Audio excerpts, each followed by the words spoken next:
Now we're going to take a look at the king of all exercises, the squat.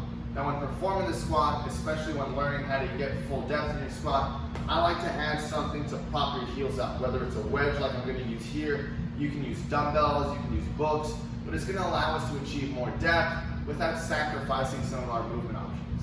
So what we're going to do here is line up with your feet about shoulder width apart and your toes either pointing forwards or slightly toed out.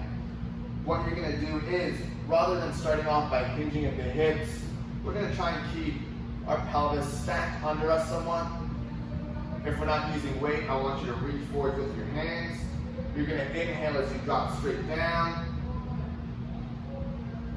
Exhale as you press through your feet and come back up to the starting position.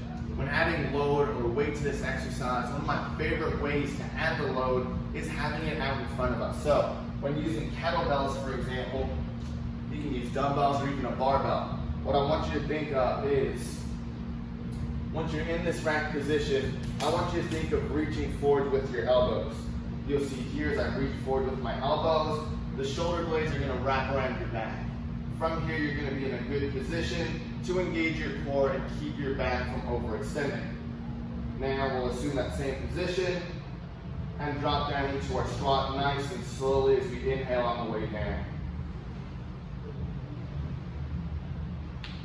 Exhale, push through your feet and come right back up to the starting position. One variation you can use if you're having difficulty achieving or getting out of that full depth position is adding a bench or something behind you.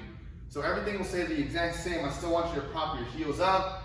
Think of keeping this under you as opposed to hinging back and reaching forward with your butt. You're going to start here, reach, hold a weight, whatever you want to, but drop straight down, touch, and come back up.